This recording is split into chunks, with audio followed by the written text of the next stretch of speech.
Infinity Runner is a first-person sci-fi action runner from Wells Interactive in which the protagonist wakes from a cryogenic frozen state finding himself naked on the Infinity, the largest spaceship ever built by mankind. A woman tells him to run, he does, and so the game begins. The player is tasked with controlling the constantly running main character through the spaceship, taking corners, jumping and sliding, moving left and right, falling, fighting, and dodging danger in each and every narrow path he is presented with. The runner does not slow down, so you must react quickly, performing the maneuvers at a sometimes frantic pace, eventually memorizing the current course to avoid making the same deadly mistakes. It's a fun, nerve-wracking experience that often feels rewarding as the main character slides into the end of a stage. New obstacles and maneuvers are introduced at a good rate, keeping the game fresh, ranging from explosions to space gap jumping to the most jarring power outages, which really weren't as hard as it first seemed. Once all the techniques are learned, it's just a matter of hitting the right button at the right time. Although there was this one particular jump that required pinpoint timing that caused me to nearly give up after many attempts, but I did finally get it. Quick combat sections occasionally pop up, or quote, a dynamic targeting system is used which calls for fast reflex combinations, or in reality, fight the enemies by pressing a series of button prompts, usually the same patterns over and over like RB, XYB, LB. Oh, and by the way, the reason the main character is naked?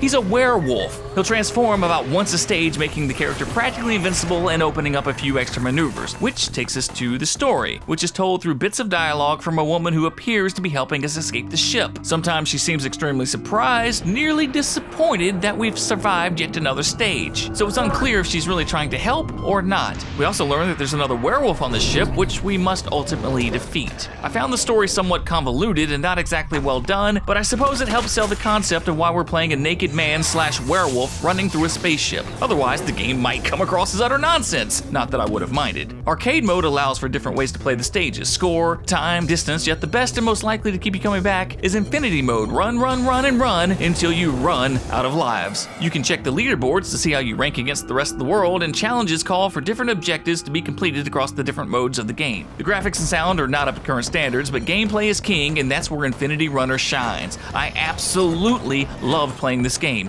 but I admit it won't appeal to everyone as it is a runner with lackluster combat and poorly presented story. However, at $7, if you have any interest at all, buy the game. I'm Chris, and my 2 minutes have run out.